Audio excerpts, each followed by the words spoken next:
waking up knowing there's a reason.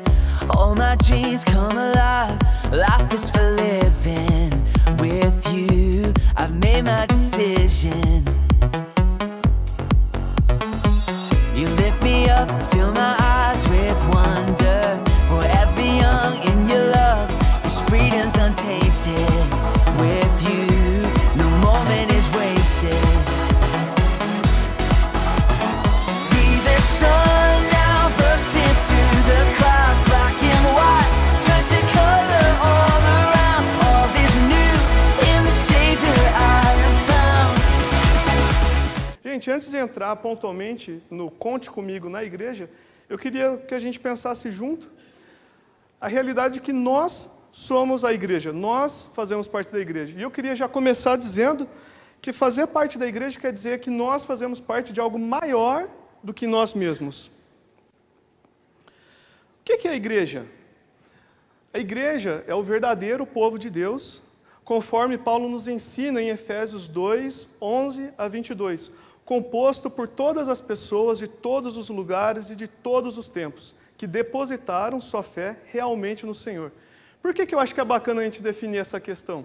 A gente faz uma dicotomia muito grande. A gente sempre vê o Antigo Testamento, Deus tinha um plano, Deus criou um povo, Deus criou Israel, só que, esse povo não seguiu o plano de Deus. Esse povo deixou Deus na mão, Deus foi pego de surpresa, ele teve que criar a igreja, um novo povo. Não. A igreja não é o plano B de Deus, a igreja é o plano de Deus. A igreja é o povo que Deus separou desde Abraão até os dias de hoje para seguir Deus, para se relacionar com Deus. Eu trouxe essa frase de John Stott que eu acho que explica muito bem o que eu estou querendo dizer para vocês. É incorreto dizer que o dia de Pentecostes é o dia do nascimento da igreja, pois a igreja, como povo de Deus, já existia há pelo menos 4.000 anos antes, desde Abraão. O que aconteceu no Pentecostes foi que o povo de Deus tornou-se o corpo de Cristo, cheio do Espírito. Então a igreja não é uma coisa recém-inventada, não é uma coisinha nova. A igreja existe, na perspectiva do John Stott, e eu pessoalmente concordo bastante com ele, há pelo menos 4.000 anos, antes do Pentecostes. Então, na verdade, a igreja existiria há 6.000 anos, né? 6.018 anos. Nós fazemos parte desse corpo. Por isso que eu trouxe essa questão para vocês já abraçarem esse fundamento comigo. Nós fazemos parte de uma coisa que existe há 6.000 anos já. Nós somos o povo de Deus. Nós fazemos parte de um grupo de pessoas que, ao longo de 6.000 anos, depositaram genuinamente toda a sua vida, toda a sua experiência, de todos os níveis, religiosa, social, cultural, em Deus. Essa é a igreja. A igreja, além disso, ou decorrente disso, é uma comunidade vitrine.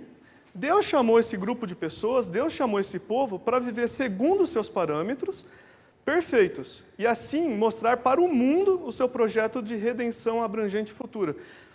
A série que vai começar no mês que vem, e, parênteses, é a minha série preferida do ano, eu estou esperando, feito louco por essa, então não perca, vai ser muito massa. A gente vai ver isso com mais detalhe, mas Deus criou a humanidade para a humanidade se relacionar em perfeição com Ele e para participar do que Deus faz. Deus cria o jardim do Éden e coloca o homem para cultivar esse jardim do Éden. Deus cria os animais e coloca o homem para cuidar desses animais, para dar nome para esses animais. Deus criou um povo, continuando essa ideia, né? Deus criou a gente para a gente se relacionar com Ele e participar do que Ele faz, e veio a queda. Mas com a queda, com o rompimento das relações, Deus não mudou de plano, Deus não criou um plano B, Ele não mudou de ideia. Deus criou um povo separado dessa humanidade caída para manter essa ideia original dele. O povo, a igreja, é um povo que deveria continuar vivendo os mandatos criacionais de se relacionar bem com Deus, de se relacionar bem com o próximo e de se relacionar bem com a criação. Por quê? Por que Deus criou esse povo para fazer isso? Para todas as pessoas em volta verem como que é perfeito viver segundo os parâmetros de Deus. Essa era a ideia Só que eu vou um passo para frente, depois eu volto. É por isso que Deus criou Israel, como a gente vê em Êxodo 19:6. Vós sereis para mim reino de sacerdotes e nação santa. O que é um sacerdote, pessoal? O sacerdote era o cara que mediava o relacionamento do povo com Deus. Israel não seria uma nação que teria um sacerdote, alguns sacerdotes. Israel seria uma nação plenamente de sacerdotes. Seria uma nação que viveria em perfeição o relacionamento com Deus, uma justiça social perfeita, desenvolveria a cultura de forma perfeita, e aí as outras nações em volta, vendo Israel vivendo segundo os parâmetros de Deus, seriam conduzidas, mediadas a Deus. Isso fica só no Antigo Testamento? Não, porque a igreja é o povo de Deus de todos os tempos. Por isso, o apóstolo Pedro, em 1 Pedro 2,9, traz essa ideia de volta. Mas vós sereis geração eleita, sacerdócio real, nação santa, povo de propriedade exclusiva de Deus. A única coisa que muda com a passagem do Antigo para o Novo Testamento, com a vinda de Cristo, é que todas essas características, esses propósitos de Deus, expressos no Antigo Testamento, encontram uma plenitude no Novo Testamento. Deus não mudou de ideia. Deus simplesmente levou ela a um nível maior. Então agora eu queria voltar. Vou tentar correr um pouquinho aqui com a nossa introdução para a gente entrar na pregação logo, tá bom? Como que a igreja poderia viver essa missão de ser uma comunidade vitrine? Eu quero só citar para vocês Colossenses 3, 14 a 17, que destaca esses 3 pontinhos que eu já deixei aí para vocês, inclusive, né? O texto fala assim, Colossenses 3, 14, 15, 16, 17. Acima de tudo, revesti-vos do amor, que é o vínculo da perfeição. A paz de Cristo, para a qual também foste chamado em um só corpo, domine em vossos corações e sede agradecidos. A palavra de Cristo habite ricamente em vós, em toda sabedoria. Ensinai e aconselhai uns aos outros com salmos, hinos e cânticos espirituais, louvando a Deus com gratidão no coração. E tudo quanto fizerdes, quer por palavras, quer por ações, fazei em nome do Senhor Jesus, dando graça por Ele a Deus. Se a gente fosse sistematizar esse punhado de versículos, eu poderia dizer para vocês que o que Paulo aconselha a igreja a praticar é adorar a Deus, edificar o corpo e testemunhar a sociedade que o cerca sobre Deus através dos seus atos diários e ordinários. Através dessa tríplice missão, a gente poderia viver, então, a missão de testemunhar para as pessoas como que é perfeito se relacionar em amor com Deus. Então, fechando, como Michael Gorin e Craig Bartholomew dizem em Introdução à Cosmovisão Cristã, tudo isso que eu falei para vocês de forma resumida, a igreja é o corpo de Deus, é o povo de Deus, ao longo de toda a história, espalhado ao redor de todo o mundo, e ela tem uma missão. A missão da igreja inclui tanto proclamar verbalmente, quanto a proclamação do Evangelho, quanto a sua demonstração com testemunho próprio. A igreja é, afinal, chamada a testemunhar acerca da vida do reino. Para tudo isso que eu falei para vocês, fazer um sentido um pouquinho mais abrangente e para não ficar tão chato e teológico, eu separei um videozinho para a gente.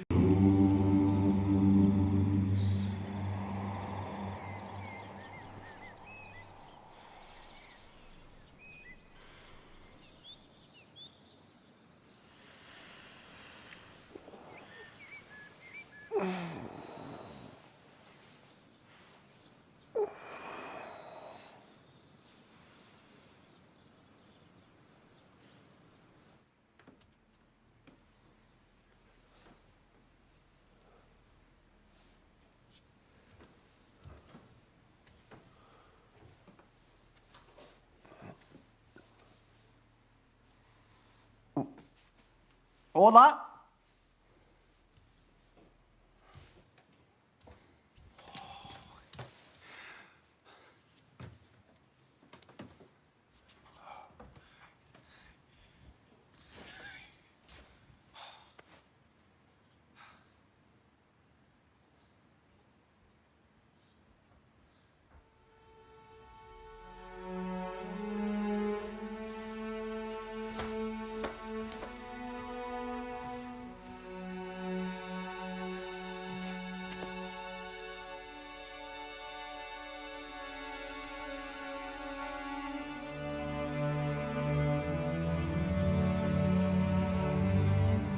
Assinado por Thorin, testemunha Balin, ladrão.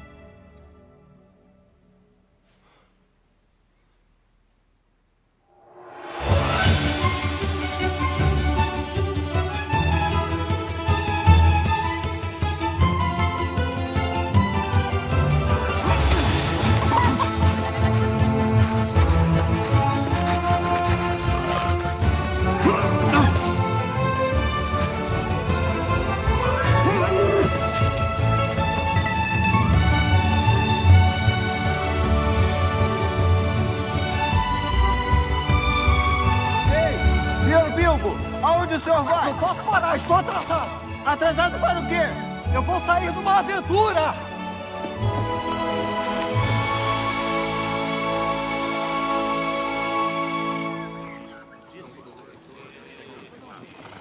Isso é verdade.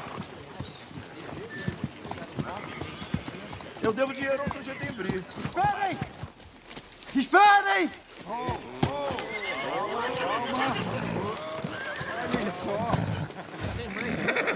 Tem, é claro. Eu assinei!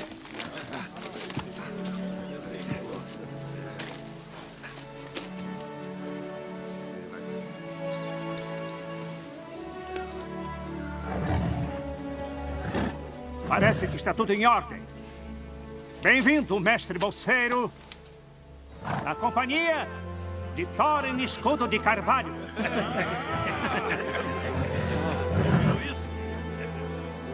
Dê um pônei a ele.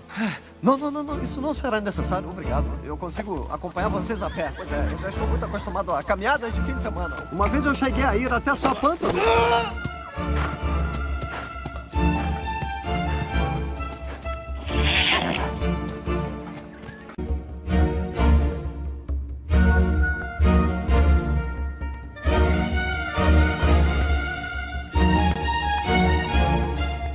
Eu acho muito bacana a gente refletir sobre tudo isso, tendo o Hobbit como uma espécie de figura. Porque eu vejo muitos links, sabe? Por exemplo, os anões, eles eram uma nação que ficava num lugar específico. E o dragão, Smaug, quando chega, espalha eles. E todos eles se perdem e ficam por aí, né? E eles se juntam de várias partes do mundo, pessoas de idades diferentes, se juntam numa única comitiva para voltar para a montanha e recuperar o reino, recuperar o lar, para colocar de volta o rei legítimo no lugar do usurpador, o dragão, né? O Bilbo, ele é colocado no meio dessa história toda, né? O Bilbo, ele não nasce um anão, ele não faz parte daquilo necessariamente, ele é convidado a participar daquilo, e a partir do momento que ele entra na missão, ele assina um contrato muito parecido com a gente quando a gente se batiza, onde a gente efetivamente se coloca como parte daquele grupo, como parte do propósito daquele grupo.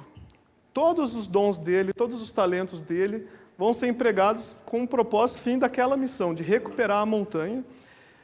E apesar de todas as dificuldades que ele vai ter, que ele vai tomar, o Bilbo também aprende muita coisa, ele cresce como pessoa, ele conhece coisas que ele não poderia conhecer de outra forma. Eu acho muito legal a gente pensar sobre isso a partir do filme. Vou passar bem rápido, então, isso aqui para a gente poder entrar. Então, a gente vai pensar junto sobre como que é ser igreja, ok? A gente vai ver como que a gente pode atuar na igreja. A gente está entrando na comitiva de Jesus, igual o Bilbo entrou na comitiva de Thorin Escudo de Carvalho, e aí vamos pensar como que nós podemos participar do que Deus faz através da igreja, como a gente pode cooperar com a igreja. Por que a gente vai fazer isso a partir de um texto do livro de Atos? Atos é a continuação da missão da igreja. Lucas conta para a gente toda a missão de Deus através de Jesus, e aí acaba toda a história com a ascensão de Cristo. E aí a gente fica pensando, poxa, e agora? A missão acabou? Jesus veio, viveu uma vida perfeita, morreu, ressuscitou e subiu para o céu. Acabou? Era tudo isso que tinha para fazer? Não. Atos mostra para a gente que a missão de Deus através de Jesus agora está continuando através da igreja. Só que Atos termina de uma forma abrupta. Os outros livros históricos, eles começam, tem uma introdução, tem todo um arco, e aí um desfecha. E acabou. Lucas não, Atos não. Atos está vindo, quebra, acaba do nada. É muito consenso entre os estudiosos de interpretação bíblica que isso indica, a aplicação teológica dessa realidade, é que a igreja de Atos está continuando hoje aqui agora com a gente. A missão de Cristo, continuada pela igreja primitiva, continua na igreja de hoje. A igreja contemporânea é a continuação da igreja de Atos. E esse terceiro ponto que eu coloquei é bastante válido, mas eu vou passar para a gente poder adiantar, ganhar um pouquinho de tempo, tá? Então a gente vai ler Atos 2, 41 a 47. Está aí projetado para a gente ler juntos. Desse modo, os que acolheram a sua palavra foram batizados, e naquele dia juntaram-se a eles quase 3.000 pessoas. E eles perseveravam no ensino dos apóstolos e na comunhão, no partir do pão e nas orações. Em cada um havia temor, e muitos sinais e feitos extraordinários eram realizados pelos apóstolos. Todos os que criam estavam unidos e tinham tudo em comum. Vendiam suas propriedades e bens e os repartiam com todos, segundo a necessidade de cada um. Perseverando de comum acordo, todos os dias no templo, e partindo o pão em casa, comiam com alegria e simplicidade de coração, louvando a Deus e contando com o favor de todo o povo. E o Senhor lhes acrescentava a cada dia os que iam sendo salvos. Atos 2, 41 a 47. Eu sei que a gente já viu um punhado de pregação com base nesse texto, e é bastante difícil pregar em um texto que já tem sido pregado com algum nível de frequência, mas eu procurei, orei, pensei, e eu entendi que o ideal seria a gente repensar esse texto de novo, com esse outro olhar. Como que era a comunidade primitiva, como que ela vivia, e o que eu posso aprender com ela para que eu possa fazer também igual. O primeiro ponto que eu quero trazer para a gente, então, que o texto nos mostra, é que uma igreja cheia do Espírito Santo é uma igreja que aproxima outras pessoas a Deus. É importante a gente lembrar que o texto que a gente está lendo, que a gente leu, Atos 2, 41 a 47, ele é a terceira etapa de algo que começou lá em Atos 2, no comecinho do Atos 2, que é o dia de Pentecostes. Jesus falou, olha, esperem, porque o Espírito Santo vai chegar sobre vocês. Aí vocês vão pregar e vão pregar. Então, Atos 2, eles estão todos no salão, o Espírito desce, o dia de Pentecostes acontece, eles ficam tão cheios do Espírito que todo mundo começa a pregar em idiomas que as pessoas conseguiam entender, os visitantes conseguiam entender. Pedro prega para a multidão inteira, 3.000 pessoas se convertem, e aí chega esse terceiro momento. Nesse terceiro momento, Nesse terceiro momento, a gente vê que 3.000 pessoas se convertem. Eu estou colocando o texto, o último versículo e o primeiro juntos, porque era muito comum nos textos antigos, principalmente nos textos narrativos antigos, um recurso de resumo. E um resumo, deixa eu pegar aqui o nome técnico, porque ele é um pouquinho mais difícil, e eu quero falar bonito para vocês, a gente está gravando inclusive, né? Tem que ficar bacana. É um resumo quiasmático. Qual que é a ideia do resumo quiasmático? É uma espécie de sanduíche. O primeiro versículo e o último, ou a primeira parte e a última vão falar de uma coisa parecida, depois a gente vai ter outro recheio, outro, até que a gente vai chegar no miolo, que é a coisa importante mesmo, assim, que todo o texto está funilando e apontando para aquilo. Esse, então, segundo vários intérpretes, seria a primeira camada da mensagem. Versículo 41. Desse modo, os que acolheram a sua palavra foram batizados, e naquele dia juntaram-se a eles quase 3.000 pessoas. Uma vez que se foi preenchido pelo Espírito Santo, efetivamente preenchido pelo Espírito Santo, a igreja pregou com ousadia, como resultado, 3.000 pessoas foram convertidas. Aí o texto termina. Louvando a Deus e contando com o favor de todo o povo, e o Senhor lhes acrescentava a cada dia os que iam sendo salvos. Não apenas uma pregação, mas um estilo de vida conduzido pelo Espírito Santo que batizou aquele povo, fazia com que as pessoas olhassem para eles e desejassem fazer parte do que eles estavam fazendo. O que eu quero trazer para a gente, então, é que as consequências do Pentecostes, do derramar do Espírito, é que muitas pessoas se convertem. A ousadia de pregar o Evangelho e o compromisso de viver esse Evangelho, então, o versículo 41, o versículo 47, né? De viver esse Evangelho pregado, foram as ferramentas pelas quais o Espírito Santo, que tinha sido derramado no começo do texto, em Atos 2, de 1 a 13, trouxe pessoas à fé na obra de Cristo. A gente só vai dar fruto, gente, a gente só vai ser uma igreja efetiva, a gente só vai ser uma igreja relevante quando a gente viver uma fé abrangente. Se a gente viver um cristianismo de sábado, um cristianismo de domingo, ou se a gente só pensar coisas que a gente gosta do cristianismo para a gente levar para a nossa segunda sexta-feira, a gente vai ser sempre irrelevante. Se o Espírito Santo realmente regenerou o nosso coração, não podemos viver como a gente vivia antigamente.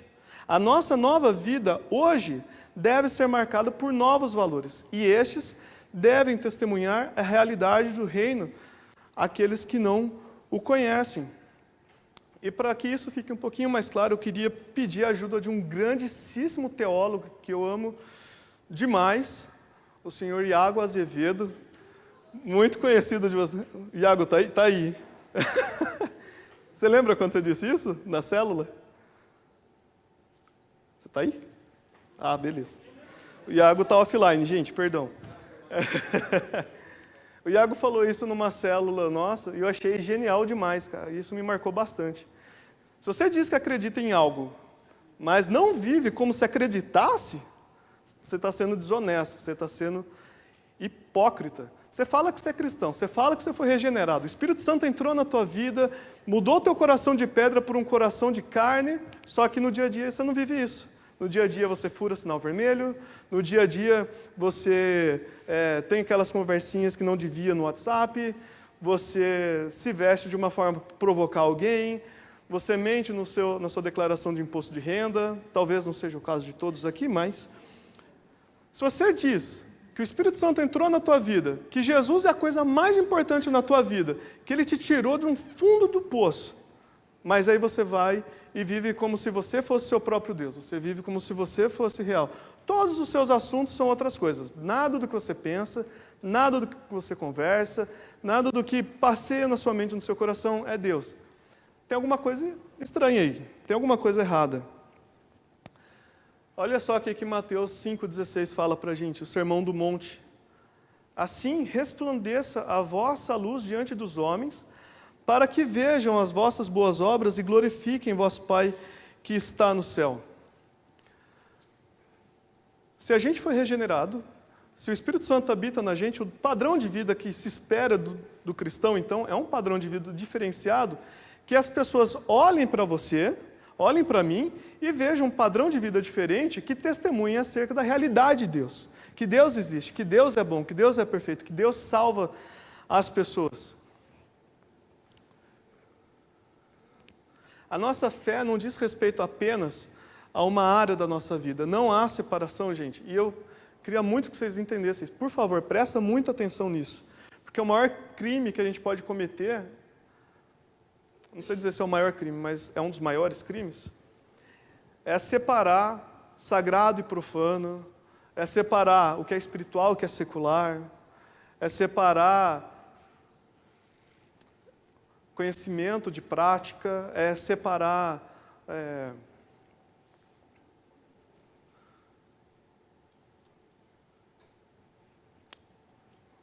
fugiu vários exemplos, tá? Mas eu acho que ficou claro, né? Deu para entender o que eu quero dizer.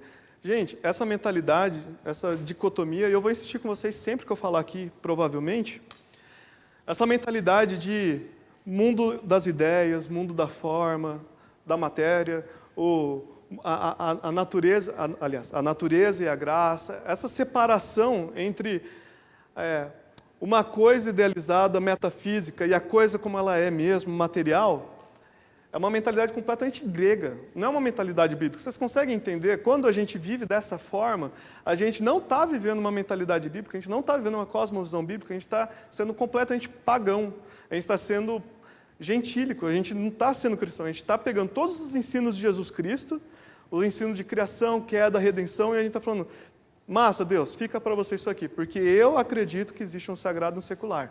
Eu acredito que existe um conhecimento teórico e um conhecimento prático. Eu acredito que existe amor e emoção, amor e conhecimento são coisas diferentes. A Bíblia tem uma perspectiva integralizadora, holística. Deus te criou com um corpo, Deus te criou com um coração, Deus te criou com um cérebro, você tem um espírito. Deus não fez você, eu sou só um cérebro, eu sou só um coração, eu sou só isso, você é tudo isso, cara. E a tua fé diz respeito para absolutamente todos os aspectos dessa criação, de você como criação. Deus te criou como uma coisa só. Portanto, a igreja conta com você para praticar uma fé integral e abrangente. Gente, integral que eu estou falando aqui não é de missão integral, tá? É integral no sentido de uma fé que toca em todas as esferas da sua vida e que diz respeito à sua forma de interagir com todas as coisas. Okay? Para praticar uma fé integral e abrangente, que te conduza a pregar e a viver o Evangelho em todos os lugares onde estiver. Segundo lugar, indo então para essa segunda camada, né, do resumo que Lucas faz, uma igreja cheia do Espírito Santo é uma igreja que se aproxima de Deus. E eles perseveravam no ensino dos apóstolos e na comunhão, no partir do pão e nas orações, Atos 2,42, e perseverando de comum acordo todos os dias no templo, e partindo o pão em casa, comiam com alegria e simplicidade de coração, Atos 2,46. A igreja primitiva, ela comungava de um crescimento, ela experimentava, ela desfrutava de um crescimento comunitário. Estar junto com alguém à mesa é o maior símbolo de intimidade e confiança. E é por isso que Jesus era frequentemente criticado por estar à mesa com prostitutas, com cobradores de impostos. Não era simplesmente porque ele estava à mesa com prostitutas e cobradores de impostos e leprosos, sei lá o que mais. É porque na mentalidade natural, se você está na mesa com alguém, é porque você e esse cara comungam, vocês vivem uma vida junto. Comungar, uma vida comunitária, tem esse sentido. De comum, o que é meu, o que eu vivo, o que eu penso, o que eu sinto, o que eu tenho. As minhas dores são do Yuri, e as dores, os medos, as tristezas, as coisas do Yuri são minhas também. Tem uma vida comum. Sabe aquela ideia matemática de conjuntos? São dois conjuntos que têm uma interseção bem grande. A vida cristã, a comunidade cristã, tem essa interseção bem grande. A igreja primitiva tinha uma vida comum e integral. E eu estou tocando nessa questão de novo. Eles se instruíam na doutrina apostólica. Então, para quem não gosta de teologia, o exemplo da igreja primitiva é estudar doutrina, sim. Eles oravam e louvavam. Então, para quem não gosta de ter experiência, não gosta de estar em contato afetivo com Deus, a igreja primitiva tinha contato afetivo com Deus, eles conheciam a Deus e por conhecer a Deus, eles não conseguiam não amar a Deus, eles oravam e louvavam a Deus. E eles também se alimentavam em conjunto, eles tinham comunhão entre eles. Não tinha sagrado e profano, não tinha material e espiritual. Eles estudavam, eles liam a Bíblia, eles oravam e eles comungavam com intimidade entre si. O que é bacana dessa constatação é que os discípulos ressignificaram padrões que eram comuns daquela época. O hábito de estar junto à mesa não era exclusivo dos cristãos. No mundo antigo era comum, tanto para entretenimentos gerais, para música, teatro, para assistir danças, enfim, quanto para debates e conversas importantes, reunir-se em volta da mesa. Porém, os cristãos exploraram ao máximo as potencialidades de uma ferramenta comum para fins extraordinários, edificação mútua e glorificar a Deus. O que é real para a gente hoje?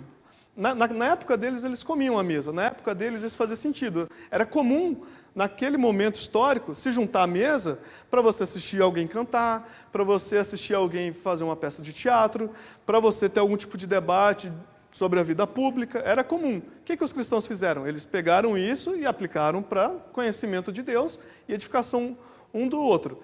Qual que é a realidade nossa hoje? Como que a gente pode viver isso hoje? A gente precisa ver esses padrões e trazer ele para a realidade do reino, a serviço do reino.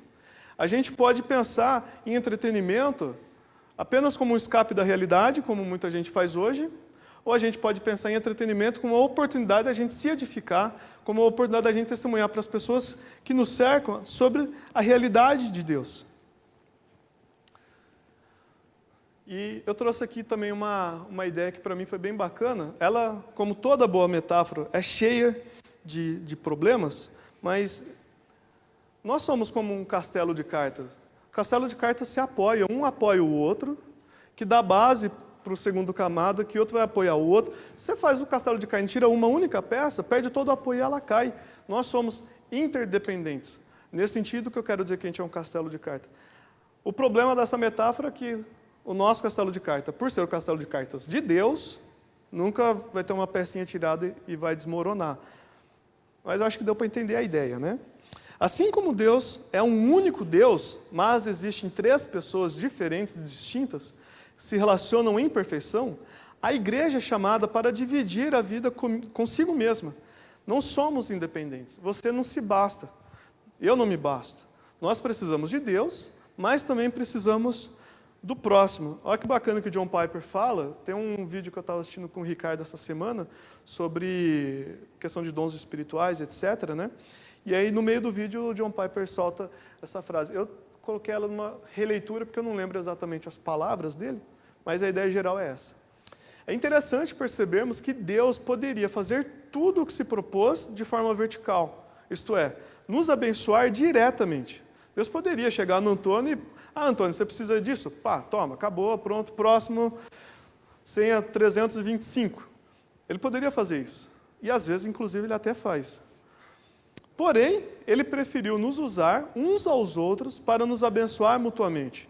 Somos dependentes de Deus e também do nosso próximo. Então, não sei se vocês repararam, mas eu já estou fazendo uma aplicação prática logo no tópico, tá bom? Então, aplicação prática.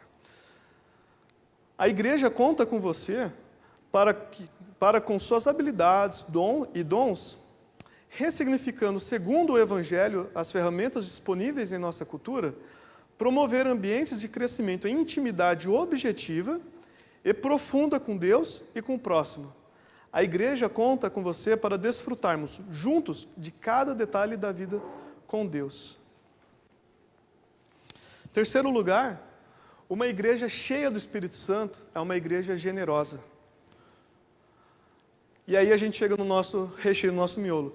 O primeiro ponto era os aspectos mais de fora, o segundo ponto eram os aspectos mais centrais, e esse é o aspecto sozinho que o texto inteiro está apontando para a gente. Então, não é errado da nossa parte entender que é a cereja do bolo do texto, né? Todos os que criam estavam unidos e tinham tudo em comum. Vendiam suas propriedades e bens e os repartiam com todos, segundo a necessidade de cada um. Gente, essa comunidade cristã do primeiro século era uma utopia real. E eu gosto muito desse termo, porque utopia era o termo filosófico, e ainda é, na verdade, o termo filosófico usado para descrever uma sociedade perfeita e inatingível.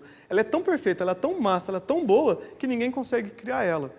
Mas a sociedade cristã do primeiro século era uma utopia que era real. Era comum no pensamento grego, talvez principalmente até em Aristóteles e nos pitagóricos, a ideia de uma sociedade plenamente generosa. A gente tem no Ética Nicômaco, por exemplo, Aristóteles escrevendo sobre a amizade, onde as pessoas, a verdadeira amizade é onde tudo que é meu é do Cauê também, tudo que é meu é da Rafa, e tudo que é da Rafa é meu, e menos o Davi, porque o Davi é só dela.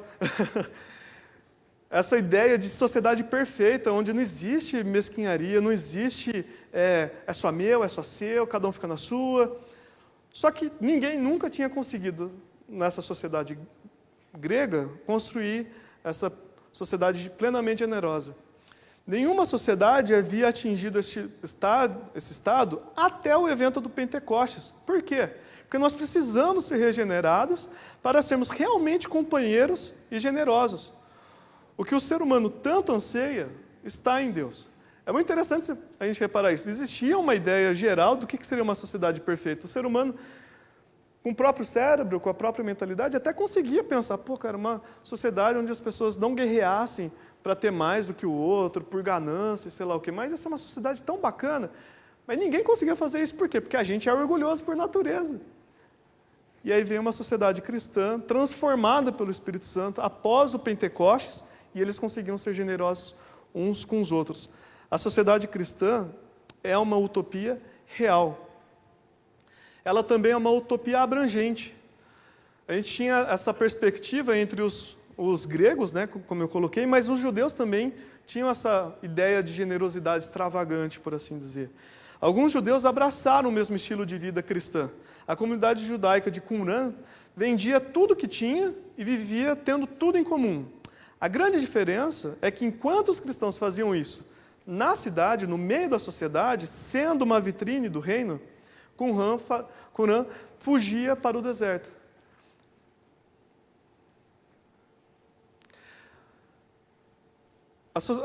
É muito fácil você separar 50 pessoas, 30 pessoas que têm uma mentalidade extremamente parecida e fugir para o deserto, longe de toda a realidade do mundo, e viver para Deus.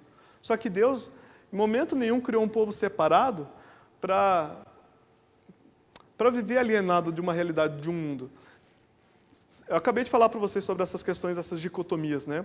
Uma dicotomia muito antiga e muito doentia para a nossa missão como igreja é a ideia de que a salvação de Deus é extramundana, é algo futuro e extramundano. É algo que um dia vai acontecer e vai tirar a gente do mundo simplesmente. A Bíblia deixa muito claro para a gente que Deus está redimindo toda a criação. Ele está fazendo novos céus e nova terra como um todo. Ele não está salvando tua alma simplesmente. E essa perspectiva de você fugir de uma sociedade, como esses judeus de Qumran faziam, de você vender tudo e ir para o meio de um lugar onde você pode viver a parte do mal da sociedade, ilusoriamente, porque você faz parte dessa sociedade, você leva esse mal junto com você, é uma perspectiva completamente dicotômica, de se separar. Você está se separando da realidade de Deus. Deus está redimindo toda a sociedade, toda a realidade, só que você está fugindo de participar disso. A sociedade cristã, além de ser utópica, além de ser uma sociedade utópica, mais real, é utópica e missional. E abrangente, porque ela faz isso no meio de uma sociedade. E ela é utópica missional. Sabemos por relatos históricos, a gente tem Eusébio, a gente tem Joséfo, relatando que muitos descrentes foram impactados pelo amor de Cristo, nessa época da igreja primitiva, através da generosidade dos cristãos. A igreja primitiva encarnou com suas limitações naturais o futuro reino de Deus. E quando eu coloco com limitações naturais, quer dizer que a gente não atingiu essa redenção final ainda, tá, gente? É muito comum, às vezes, a gente ficar tão ansioso por esse reino que está por vir, que está por vir, está por vir, a gente achar que ele vai chegar aqui agora. Ele não vai. Não vai. O céu vai ser no céu. E hoje a realidade que a gente vive na terra, a gente vive na terra. É bonito falar o contrário, mas, biblicamente, um dia a nossa carne vai morrer, um dia essa nossa carne vai ressuscitar num corpo glorificado que não comete o pecado que a gente experimenta hoje, e aí sim a gente vai viver o céu que Deus está prometendo para a gente. Ainda que isso seja verdade, a Bíblia também deixa extremamente claro que Jesus antecipa boa parte, não sei dizer se boa parte, mas parte do reino futuro, já na reencarnação dele aqui na Terra. Então, parte do reino futuro a gente já consegue viver hoje, porque o Espírito de Deus já está em nós hoje. A nossa carne não foi ressuscitada com um corpo glorificado como vai ser um dia, só que o nosso Espírito já foi regenerado através de Jesus Cristo e a gente já está habilitado a viver partes da realidade futura hoje. Por isso que eu coloco que essa igreja primitiva, essa comunidade cristã primitiva, encarnou com suas limitações a realidade do futuro reino de Deus, que é fundamentada no amor generoso. Os pagãos viam a generosidade entre os cristãos e da igreja como um todo para com eles, o que era completamente contracultural, e eles eram impactados. E só um exemplo do quão contracultural que era isso, eu não vou lembrar exatamente o ano, mas se eu não me engano, por volta do ano 300, 350, eu não tenho certeza, eu acho que é isso. Houve uma grande praga no Império Romano. E as pessoas abandonavam os seus parentes porque era extremamente contagioso. Quem ficava cuidando nas cidades, quem ficava cuidando dos doentes, seja família, seja amigo, seja conhecido, seja cristão ou não, eram os cristãos. E foi esse momento, na história primitiva da igreja, um dos momentos que mais teve efervescência, não sei se é assim que fala, de pessoas aceitando a fé em Cristo, porque a igreja pregava uma coisa, vivia essa coisa e aplicava no seu entendimento geral. Olha só que bacana o que o apóstolo Paulo fala para a gente. Pois conheceis a graça de nosso Senhor Jesus Cristo, que, sendo rico, tornou-se pobre por vossa causa, para que fosseis enriquecidos por sua pobreza. Aqui, 2 Coríntios 8:9, né? Paulo está convidando com bastante ênfase a igreja de Corinto a ser generosa. E ele não faz isso assim, olha, sejam generosos para que as pessoas vejam como vocês são mais generosos que elas. Ou também ele não fala assim, seja generoso porque senão Deus vai te castigar. Ele não apela nem para benefícios e ele também não apela nem para medos. Paulo simplesmente fala assim, cara, você viu o exemplo, né? Você viu o exemplo de Jesus. Jesus tinha tudo. Ele se desfez de tudo para entrar na tua realidade e te dar aquilo que você não tinha. Se o cara que você fala que segue, se o cara que você fala do qual você é discípulo faz isso, então você deveria fazer o mesmo. Uma igreja cheia do Espírito Santo vive em comunidade e é generosa. Este é um ambiente ideal e propício para manifestações missionais de amor. Por quê? Se a gente está vivendo em comunidade, eu conheço a sua vida. Eu sei o que você está passando e o oposto é verdadeiro também. E se eu sei o que você está passando, tanto de bom quanto de ruim, eu posso desfrutar da tua alegria e eu posso desfrutar da tua tristeza junto de você. A gente pode viver a realidade do reino, então, na prática, né? A igreja conta com a sua doação generosa e amorosa do seu tempo, do tempo, do talento e dos recursos que Deus deixou aos seus cuidados, a fim de abençoar as necessidades de seus irmãos e dos descrentes que nos circundam. Gente, o que você tem, o seu tempo, as suas habilidades, os seus recursos, não são seus. Não são seus. Foi Deus que criou tudo, lembra? E é completamente lógico presumir que quem cria alguma coisa é dono da coisa que foi criada. A tua vida não é tua. A tua roupa não é tua. Os teus filhos, né? O nosso querido está aqui, tem filho também, não são seus. Os seus pais não são seus. Perdão, mas não é teu, cara, é de Deus, sabe? Os teus talentos, os teus dons não são seus. O ar que você respira não é teu. É tudo de Deus. E existe um princípio bíblico que tem sido perdido ao longo desses últimos tempos, que é o princípio de mordomia. Deus entregou todas essas coisas para você, teu tempo, teu dinheiro, tuas habilidades, para você administrar participando da missão de Deus.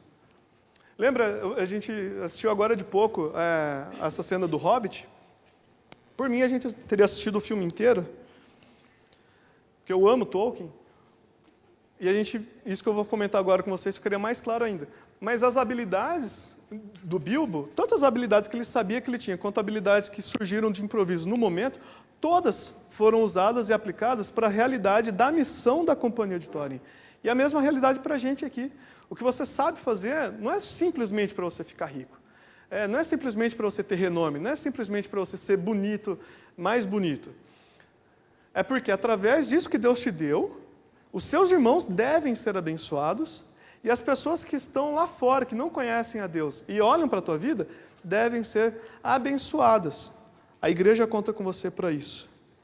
Então, eu acho que eu fui bastante prático, eu tentei ser bastante prático, né? Mas eu sou bastante tradicional, então além dos 3 pontos, tem que ter uma aplicação prática aí. Gente, primeira aplicação óbvia que eu penso é participar de uma célula, de um grupo de discipulado. É um momento que você pode comungar. Aqui a gente até consegue, mas vai ser difícil. Você não vai conseguir conversar com tanta intimidade, o tempo é pequeno, tudo mais. Então, cara, acha uma célula, conversa com alguém que você sabe que vai em alguma célula, vê os horários, vê em qual que você pode ir. A nossa célula, diferente de algumas outras células, de alguns outros grupos, não visa um crescimento quantitativo. A gente está preocupado com o crescimento qualitativo de tudo isso que eu preguei. Da gente crescer em comunhão, em conhecimento, em experiências pessoais com Deus. Então, procura uma célula e participa de uma célula. Segundo lugar, seja intencional em fazer amizades na igreja. Convide alguém para um café ou algum programa que proporcione intimidade.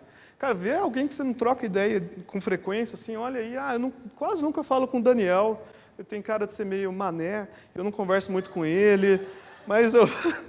Tô brincando, Dani, era só para acordar o pessoal. Você não tem cara de mané, não. É o outro Daniel. Tô brincando. Cara, vê alguém com que você não costuma conversar, chama, manda um WhatsApp, troca ideia, vamos tomar um café junto, vamos se conhecer, vamos conversar. Aqui você vai, os melhores amigos, provavelmente os melhores amigos que você vai fazer na sua vida, muito provavelmente vai ser aqui. Terceiro lugar, convide algum amigo não cristão para alguma programação da CPV. E eu queria desafiar você a fazer isso no máximo até o final de maio. Eu ia colocar até o final desse mês, só que esse mês já está acabando, fica difícil, né? Mas, cara, faça isso até o final do mês que vem. Às vezes você fala assim, não, mas eu não sei falar do evangelho, eu tenho medo de gaguejar, e sei lá o que mais, blá, blá, blá, blá, blá, blá. Beleza, cara, chama pelo menos mesmo, chama pelo menos para participar de alguma coisa que a gente faz aqui, que aqui a gente falou do evangelho. Se você não se sente à vontade, capaz, cara, chama um amigo teu que não é cristão para estar participando de alguma programação nossa. E eu coloquei agora mesmo, mas não vai ser agora mesmo, eu vou pular para o próximo e depois a gente faz isso. Quanto tempo, quais talentos e quantos recursos você tem para doar em amor e generosidade à igreja? O que você sabe fazer? Quanto tempo disponível você tem para fazer? Quanto você tem para dar para a igreja, efetivamente, de dinheiro mesmo, sabe? A gente tem esse tabu, não pode falar de dinheiro na igreja, porque tem Opa, quase eu falei o nome do cara. Tem aquele pastor da TV lá, que dá mau testemunho. Cara, a gente sabe o que é prioridade para alguém, olhando o tempo que ela investe para as coisas e quanto de dinheiro ela investe, ela dá para essa coisa que ela diz gostar. Então, Deus está dando um grande privilégio para a gente de participar da missão dele na Terra. A gente tem um grande privilégio em participar do que Deus está fazendo na Terra através da igreja. E tudo isso que eu estou falando para vocês é algo extremamente natural que qualquer pessoa com o coração regenerado e realmente discípula de Deus vive. Eu estou só te lembrando disso, eu não estou querendo te ensinar, porque eu quero acreditar que todos vocês já são íntimos de Deus, vocês já são regenerados e discípulos de Cristo. Então, veja quais talentos você tem, quantos recursos você tem, e o tempo que você tem, e se você entendeu a graça de Cristo sobre você, pratique doando essas coisas para a igreja. A igreja conta com você. E agora, voltando então para o tópico 4, eu queria que a gente se separasse em duplas e que a gente se comprometesse a orar um pelo outro por essa próxima semana. Então, a gente se separa em dupla, a gente conversa, conta alguma alegria, conta alguma tristeza, o que você achar bacana. A pessoa que está ouvindo, eu estou contando que você vai ser ético e você vai guardar o que a pessoa vai te contar para você, tá? E já vamos começar a praticar esse lance da comunhão da igreja primitiva agora mesmo, beleza? Então, é isso aí. Se juntem em duplas, depois a gente faz uma oração tudo junto para fechar.